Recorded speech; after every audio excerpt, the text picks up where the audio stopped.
Hello, everybody. Benjamin Nathaniel Reddick II here, aka the Violence Conductor, and I have a very special guest today. Nina, how are you doing? Hi, how are you? Doing all right, doing all right. Thank you so much for joining me today. Go ahead and introduce yourself to the lovely people at home. I'm Nina Ameri. I'm the founder of Ameri Law. We are an entertainment and intellectual property law firm. I represent independent filmmakers, producers, writers, directors, helping them with production legal on their films, drafting contracts in literally every stage from the development, production to the distribution of their films. And I also advise them on intellectual property matters relating to licensing their intellectual property. Copy that. And how did you get started with that? Oh boy. So, I grew up in Los Angeles. My father was actually in the film business. He was a camera guy, an editor, he was an actor. And so it was kind of in my blood. And, growing up in Hollywood, Los Angeles, you're pretty much surrounded by creative people 24 hours a day. I myself have never had um, the desire to be in front of a camera, but I really I enjoyed artists and creative people, and I wanted to be part of this business. So I started to kind of look into, well, what can I do with my skill set? And my talent is more in writing and negotiating and business skills rather than creative skills. So I discovered that there's something called entertainment law. And while I was a student at UCLA, I started looking at law schools that had entertainment law programs, and I decided to go to Pepperdine Law, which is in Malibu. While I was there, I was the president of the Sports Entertainment Law Society. And through that position, I got to meet a lot of entertainment lawyers, and it kind of solidified for me that I did want to pursue entertainment law. Wow. Okay. So a couple things there. So your dad was a cameraman, editor, and actor. Yeah, yeah, it was. That's okay. That sounds like us here in Texas. Yeah. We've been told that you can only be one thing, so don't mix them up. But for Mm. most Texas filmmakers that I know, you have to do a number of different things to get by. So that I didn't expect to hear that coming from you guys who are so fancy on the West Coast. Just gonna Well, be honest. to be honest, I don't think it's that different in LA or New York. I have Mm, many clients. I mean, probably the majority of them are what I call hyphenates. So maybe mm, they write and direct, maybe they act and produce, they edit yeah. and write. I don't. I think that there may be a point in people's careers where they're like, you know what, I want to focus on one thing and one thing only. But a lot of people start out, with various, you know, um, jobs Disciplines. Yeah. and then yeah, I think those skill sets are fantastic because you know how a production works, and I think there's a lot of value to that. I 100% agree. We're actually, weirdly enough, and I did not prep her for this, folks. This is totally accidental. One of our speakers this year at Austin Action Fest will be Sheila VA Shalava, and it's funny because the reason we had her speaking is she's a multi hyphenate. She is a actress slash producer slash musician. She's like a master flautist. She does theme songs. She's doing anime. It's all over the place. But she's having great success. And one of the things we wanted to talk to her was what was it like being a multi hyphenate. So no, that's really really awesome. I was just teasing you a little bit because I was told that when I lived in Hollywood, they were like, you can't do all the things that you say you're doing. It makes it too hard for people to know what box to put you in. But I was like, well, I don't really want to I'm like a borderline ADHD kid. I don't want to be in a box. I get bored if I'm doing that. So I Well, like like, being able I to do everything. mean, well, look at some of the best athletes. Some of the best athletes have played football and baseball, or I think, I mean, that combo is There's several people that have had that combo, but Colin Yeah. Kaepernick, for example, he was great. He was an amazing baseball player and he was good at football. So I don't really believe that. Bo knows. As they said, Yeah, Bo knows. exactly. He Yeah, did Bo everything.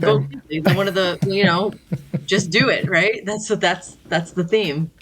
Did everything. You rated everything. Okay, so you go to Pepperdine. You do the whole film law thing. What was something that was surprising for you to learn while you were going to school about law and entertainment?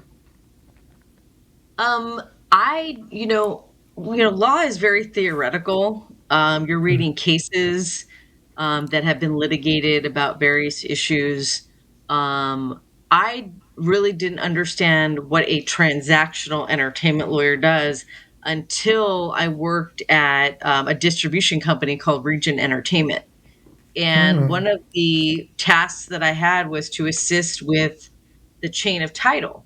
And so what that means is that the company wanted to make sure that the entity that was licensing the final film had the underlying rights. So, for example, the screenplay, if it was based on a book, okay, did they have the right to use that book, and then was a screenplay assigned to the LLC, and were all of the writers that may have worked on it, did they all have, for example, agreements where they assigned their rights? So I didn't really understand all the due diligence that goes on with creating a project.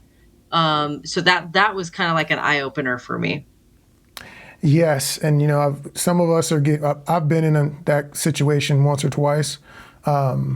Even where I wrote something and then I wasn't the one producing it, somebody else was producing it, and Yep. having all those things. That's not my strong point, which is why you're on here to tell us how we're doing a terrible job and how to not get sued into oblivion. So we really appreciate you being here. We need people like you, because my mind does not automatically go there, when I'm getting spun up about an idea and trying to be creative.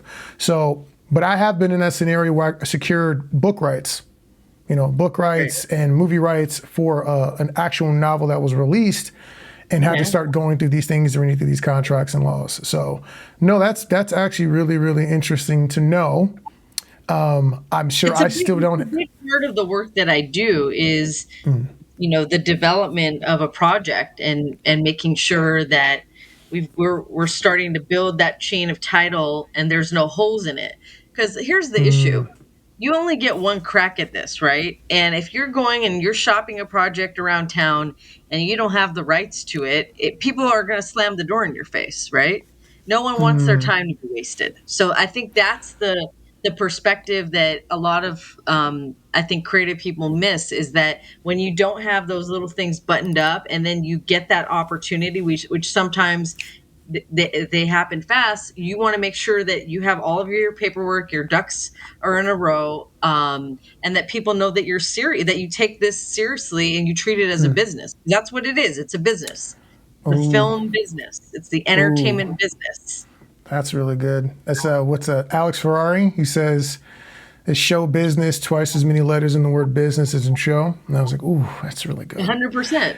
I And agree like with you that. just said, I think the great sage M. Mathers, maybe circa 1997, he said, and if I'm quoting this correctly, forgive me. He says, "Lose yourself in the moment, own it, don't ever let it go. You only get one shot. Do not miss your chance to blow.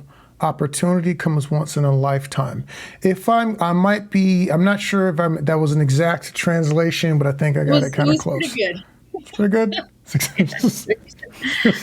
I was like, wait, I know that. I was like, I've heard that before. I know that one. You remember when I told you this is not going to be that serious? This is I this is love what I that. meant. No, but Listen, we're what you said, having fun, and hopefully we're all gonna, learn something. That's all you can do. yeah.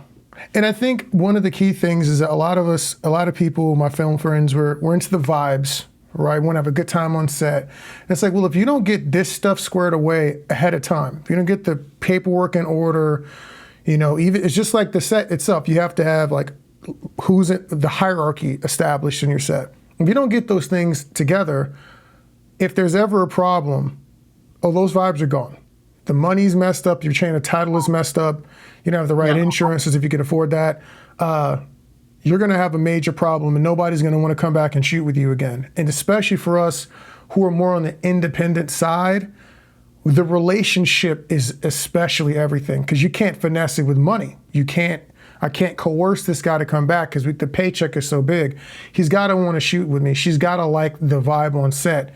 And if they're not liking the vibe on set or the product that we turn out, they're not going to come back to you. And that's really, really rough for those of us who don't have infinitely deep, Avengers pockets. I mean, I think that you hit the nail on the head. I always tell people this is a relationship business. And so if you want to be in this industry, it does come down to who you know. And the second thing it comes down to is your reputation and how you treat people. And it's a small business. I mean, I talk to people, and if they've been in this business, as long as I have, after an hour, we can probably come up with 3 or 4 people that we have in common. So, you can't, I mean,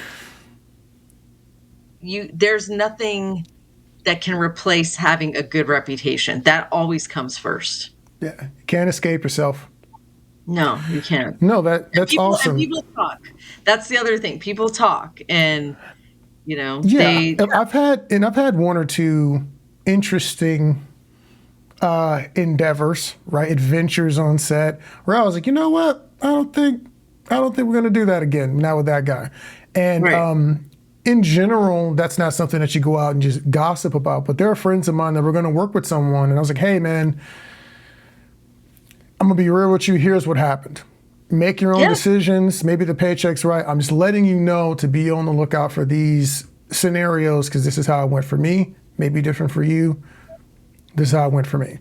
So I think that's a reasonable thing. And just like if you had if I was going to get a distribution deal, I want to know if you had a bad interaction with that distributor. Did they not market your things at all? Did they, buy it and shelve it? And that's one of the areas where I always coach people. Ask for referrals. Ask the distributor, like, hey, can you give me 3 names of people you've worked with with a similar genre of film in the last year? And if they're reluctant, that's often, to me, a sign that maybe they don't really do what they claim that they're going to do. Okay. So what are some things? I don't want you to give away all the goods, right? They got to come to the Austin Action Fest to get those. July Right. 14, 15, 16. So what are some things that you've seen us filmmakers, and our show is typically targeted more towards, sub 3 million more independently style films. Yeah. What are some things you're seeing us? Those are my clients. So Perfect. that's who I work with. Perfect. Yeah. So what are some things you're seeing us out here that we're doing incorrectly that we could be doing to protect ourselves better? Okay. Well, I think the number one thing is in the early stages of a project, when you're developing, I think that there's a lot of folks that do handshake deals, email deals, and I have seen quite a few where things just went sideways really fast.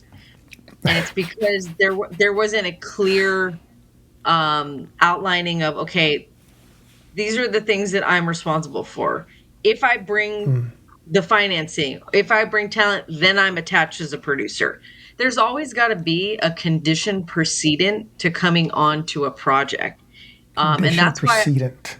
and it's basically, a trigger. You don't just wake up and say, okay, give me a producer deal. I'm a producer now. I woke up this morning and I combed my hair. Now I'm a producer. No, That's not how it works. You got to bring something to the table. So is it financing?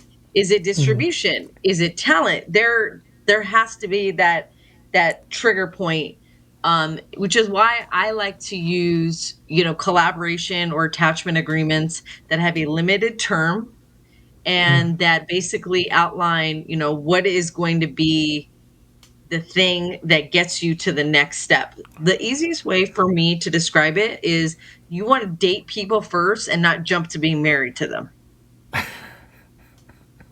Okay.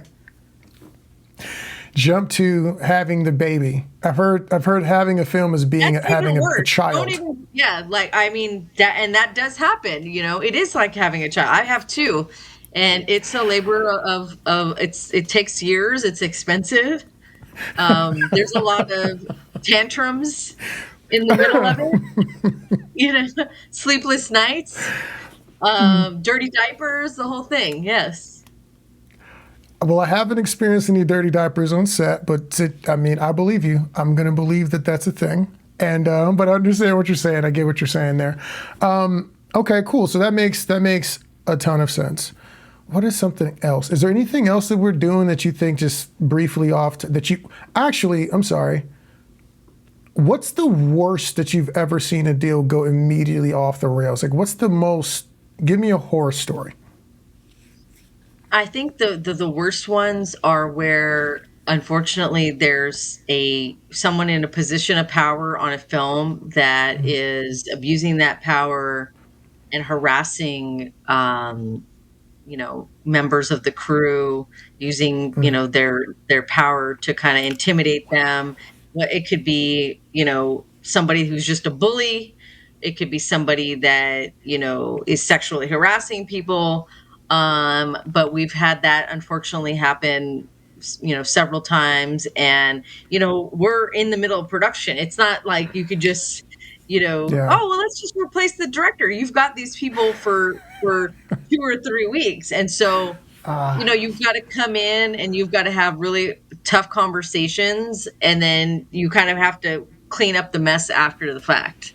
And obviously I can't tell you Okay. which projects, those happened in, but it is something that happens, and it's really unfortunate. I mean, the most interesting ones I've seen is I've had two different directors hold footage hostage. Oh yeah, that's another one. Yeah. One was there was like a couple that were working, director, actress, or something like that. It wasn't my project because we probably would have fought, but that's a whole other story.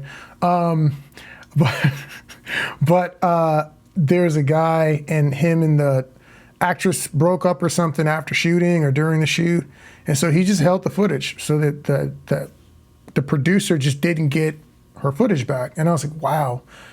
One, that's just crazy petty to do that. I'm like, man, there's a bunch of people involved. Even if you don't like one of them, what about everybody else? You know what I mean? But Right. when the emotions are high and your relationships are involved or harassment is involved, people do really weird things.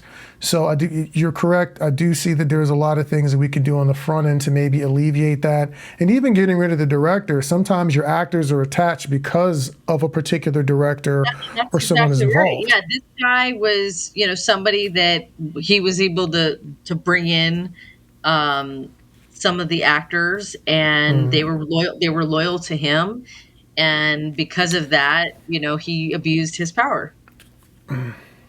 Got it. Okay. Well, that's unfortunate, but people, I hope you're paying attention that things always, when you date someone, Vet people, yeah, really and vet up people. front, they always look great the first Right. 60 to 90 days.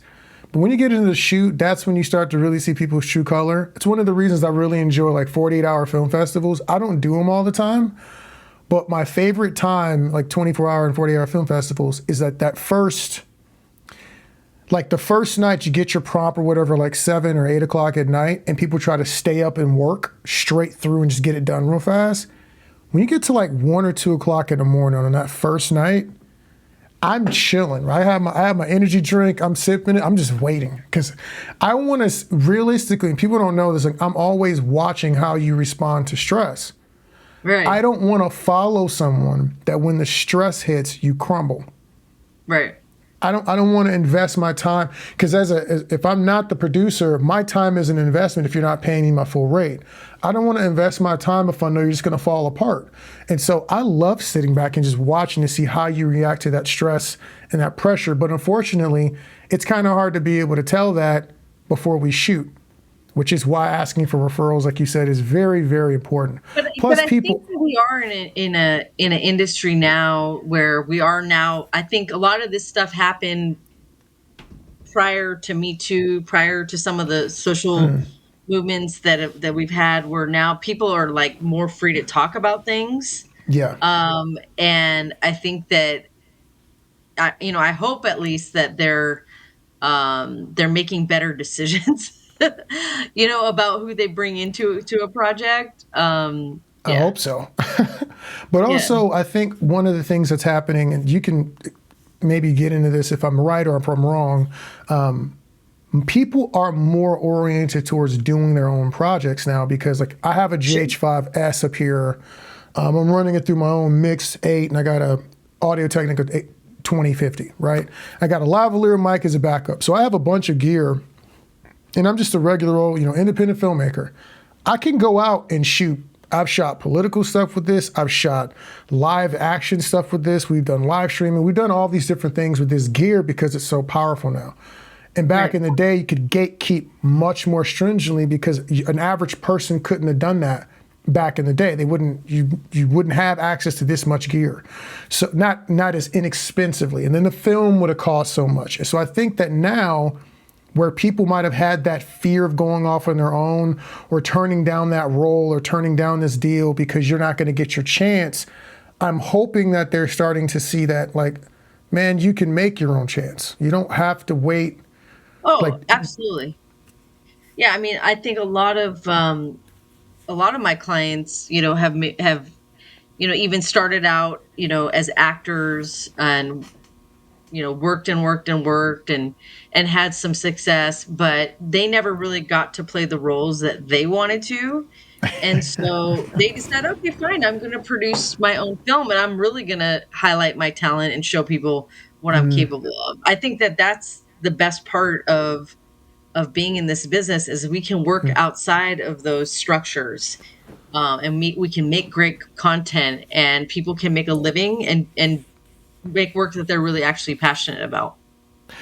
and that spot on, spot on. So obviously we're Austin Action Fest and Market, so we focus primarily on action oriented, more easily internationally distributed projects because action translates. That's kind of where what we highlight: action, horror, sci-fi, drama, all the genre stuff.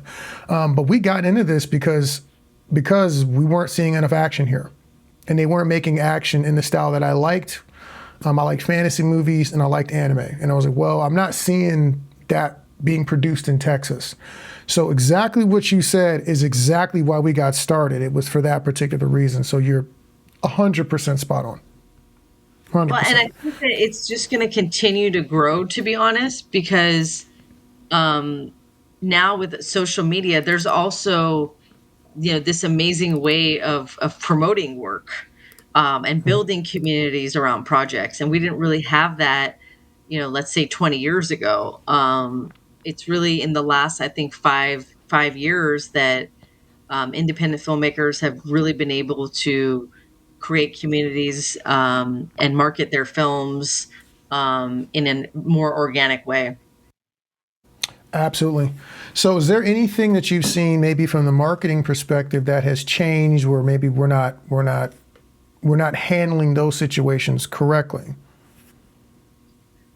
I mean, I think that there's a lot less theatrical distribution, um, more streaming deals than ever before. And I think that, there's a lot of filmmakers that are really, they really struggle with that because they want that experience of being in the theater.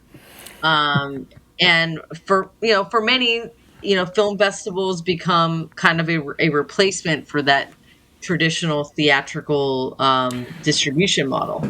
Got it. So I just think that sometimes you have to really look at the hard numbers, and sometimes it just does not make sense financially, to do a full-on theatrical distribution. I've heard people talk about exactly what you're discussing, and their answer was, you know what? We might do a premiere in our hometown. We'll rent out a theater and we'll have a Yeah, big to do, it's called and floor then walling. Floor walling is a great thing if you want to just have that one-off moment. But a lot of times, um, a straight to streaming deal is going to be better financially. Yeah, and I've seen people use forewalling as like a way to recoup and raise funds. Actually, they're selling merch, they're selling hot dogs, whatever, and they're having a good old time. So that's something to really consider. If you can let go of that, I feel bad because like I've done it. Like I remember the first time we did a project, and it was up on the screen, and I was like, I had this moment, right? But I didn't need a full I didn't need a full theatrical run. It was just cool to see it up on the screen. So you can rent your own screen now. Ever since the pandemic, theaters have made it really easy to rent your own screens. Yeah. And they have these deals for people I think it started when they started having those private screening parties for people, since they, limited number of people in the theater. You could rent it and have 20 of your friends come up. Talk to a theater, do that, and then take whatever deal makes the most sense financially for you and your investors. That's what I completely agree. And that's the bottom line. You have to protect your investors. If you want to stay in this business, you have to put them first. You have an obligation to put them first and to make sure that you protect their money. Absolutely. So I did have a question about that. I've had some couple people bring up some ideas, like I believe the terminology is cross-collateralization, but essentially they're talking about offering a slate of films to an investor or group of investors versus just one, so they can recoup if one of those hits. Have you heard about any independent filmmakers doing something like that, and have they had success? I mean, people create film slates all the time. I think the ones that are more successful tend to be like horror genre. Because Okay. those films do better internationally. But yeah, I mean, a film slate, it's just like any kind of investment. You diversify, you lower your risk. But at the end of the day, every film is going to be analyzed financially. So, you don't want to you may not have, 6 or 7 home runs, but you at least need, all of them to get on the plate, right? You need some base hits. You don't want to do that, right? That's my best analogy. Maybe not all home runs, but let's get them all to the plate. No, that makes a ton of sense. Okay. And I mean, and I've had a couple of people who brought that up, and I was like, you know what? That's a reasonable thing. And a matter of fact, one of the guys who brought it up to me is a horror filmmaker. Yeah. So, I think horror is, I always tell people, think about what translates across the world. And it's 2 things. It's violence and fear. Those are the 2 things that translate. So, you want to make an independent film. Those are the 2 that are probably going to be more viable commercially. and that was actually, again, one of the main things. And I'm going to take some chance to shameless plug here. The Austin Action Fest was started because I realized when we started doing our festival runs that a lot of these festivals were not incredibly action friendly. They were more, topical or, some sort of social conscious project. They loved those. They didn't like the action that people were doing all that much. And I was like, well, but these are the ones that could sell. Why would we not want to promote some of those guys too? And people putting their bodies on the line when they're doing these stunts and doing this fighting. And the artistry of that did not translate over to other individuals. And I was like, okay, cool. So that's why we started Austin Action Fest. But we are, every one of these horror movies has action, there's chase scenes, there's gore, there's all this stuff, which is special effects artistry as well. All of those things are welcome at the Austin Action Fest. Please go ahead and submit. We love you guys as well. All right. Awesome. I might need like a NC-17 PG-13 copy of your movie because we have, younger adults in there. But, we can make it work. Totally off topic of that, totally unrelated. I met a guy named Kevin Lawson on one of my recent shoots I did. Kevin blew up on TikTok And I'm not advocating for the use of TikTok. I know it's very controversial. What I'm saying is he had a massive following on social media, I think in the form of TikTok, and that turned into a film career where he's Oh yeah. now 2 feet in. Have you seen a lot of people transitioning using their social clout to get in I there in front of mean, that camera? here's what I've seen. I've seen a lot of films that have maybe supporting roles Mm, that have been offered to social media influencers, and it's because of those massive followings. And there's a lot of influencers that want to cross over into acting. Maybe that was kind of their original goal, mm. and they have used social media as a way to get attention.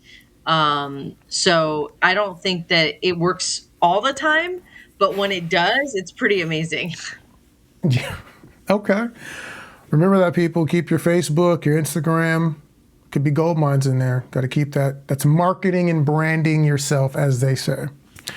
Awesome. So, as we covered a couple different things here, we're trying to think, is there anything we didn't cover that you think will be important for some independent filmmakers, especially in Texas, to know? Well, I think one thing that you should know is they're getting closer to having a tax incentive in Texas for productions. Mm, And I think that Texas is going to be one of those states where there's going to be a lot more production happening if it goes through, and it's looking pretty good. mm, So I would say, just a lot of people are focusing so much on, oh, you need to be in LA, New York. I don't necessarily think that's the case anymore. I think that there's a lot of opportunity for Texas filmmakers and creators. And I myself, I have a lot of clients in Texas. I'm always excited to meet more Texas filmmakers, and I am planning on opening an office there in the next year. Okay, well, we'll definitely be calling you about that, and I'm glad to hear that. As far as the tax incentives are concerned, I want to know what the limits are. I think before it was, I think the minimum was like 250. I I would don't like to know see, the new tax incentive, what the parameters are, where it's still, yeah, being something discussed, but it sounds like it's going to be pretty extensive, robust. Okay, and very competitive with some of the surrounding states, like for example, New Mexico and Georgia. okay. I definitely want to find about that. I hope that I hope they lower it. We have a lot of people doing $80,000, $100,000 productions here. It would be really lovely if everyone who says they appreciate small businesses and the artists would help the small businesses and artists, these small film entrepreneurs, as they are called, creative entrepreneurs, to get a little bit of money in their pocket. I mean, I know 80,000 may not seem like a lot, but that'll feed a lot of people. That'll put a lot. That's work for quite a few people for a few days. So I agree. we will we will see how that goes. If you know anyone who's involved in that, And people down in the it, comments. these small films, they end up being great stepping stones. So you can never. I mean, you can't write it off like, oh, it's just it's a 250. I mean, some of the best films at Sundance are in that budget range. Correct, correct. And I'm like, if we want to incentivize our smaller filmmakers to make projects where they're from, like Texas, for instance, cut them in on some of those incentives so they can raise those funds a little bit easier. That's all I'm saying. They pay taxes too, so they should be able to get in there somewhere. Is there anything else you'd like to let our people know? Let everybody know where they can find you, where they can, or anything like that? Yeah, I mean, you can find me on social media. Ameri Law PC is my Instagram page. I'm pretty active on LinkedIn, Nina and Ameri. I have a whole video series on YouTube that talks a lot about various, entertainment law clauses, things to watch out for producers, Mm. writers, directors. So if you're interested in entertainment law, there's a lot of free education. on my YouTube channel. Awesome. Yeah, we'll have some links in the show description. We'll probably have this up probably, what day is it? Probably like Friday or Saturday this will be up, and we'll have that out for people to see. Thank you so much, Nina, for coming on, and we look forward to having you at the Austin Action Fest. Our screening date, we're looking at July 14th, 15th, and 16th. We're going to figure out what day we're doing Nina's part, but thank you so much, and we really appreciate you having you. Awesome. Thanks for having me. Awesome. You have a good day. And for all you people out there, thank you for watching us here at the Austin Action Fest and Market, or our podcast, Austin Action Fest and Friends. Go get those tickets, okay? Even if you message me directly, I might even have a discount code for you. Stay up. Keep fighting.